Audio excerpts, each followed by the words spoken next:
I worked as a night guard in a small hospital for almost a year, but I quit after one shift. People always ask me why I left so suddenly.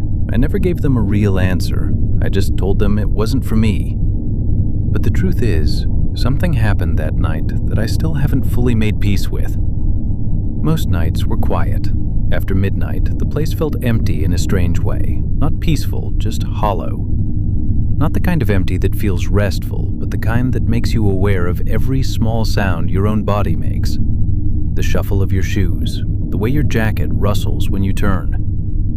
No footsteps from anywhere else, no distant voices, just machines running somewhere deep in the building, humming to themselves like they were the only things still alive in that place. I had a routine. Check the east wing, check the west wing, circle back to the front desk, sign a log. The hospital was small enough that I knew every corner within the first week. The squeaky third tile near room 108, the water cooler on the second floor that clicked every few minutes for no reason. I knew this building, or at least I thought I did. One night, somewhere around 2 a.m, I noticed a light on in a room upstairs. That wasn't normal.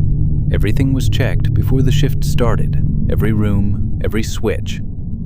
So seeing that warm yellow glow bleeding out from under a second-floor door made something in my stomach shift. I stood at the bottom of the staircase for a moment, just looking up at it.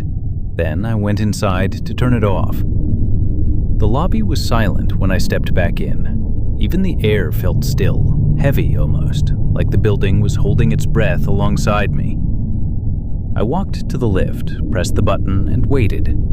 The doors opened with that low, mechanical groan I had long stopped noticing. I stepped in. The mirror behind me reflected the empty lobby, the reception desk, the row of plastic chairs, the dark corridor beyond. Everything looked exactly as it should. I pressed the button for the second floor. The doors closed. Then the panel flickered, just a brief stutter, like a light bulb losing connection for half a second. The numbers stopped moving and an error message appeared on the screen. I pressed the button again. Nothing. I pressed it several more times, slower, as if being deliberate would somehow make a difference. The lift just sat there, suspended, completely still and completely silent. That's when I looked at the mirror again. I lifted my right hand slowly. My reflection followed, but late. Not by much, just enough to plant a seed of doubt, just enough to make you look twice. I told myself it was the lighting. I told myself I was tired. I moved my hand again, faster this time. Same thing. The reflection caught up a fraction of a second behind, like a video with the audio slightly out of sync.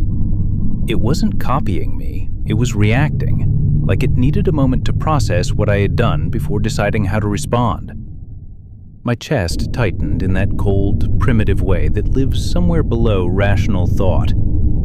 I took a slow step backward, but my reflection didn't move with me.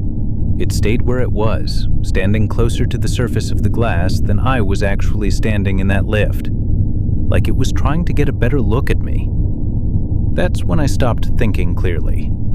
I turned to the panel and started pressing every button at once.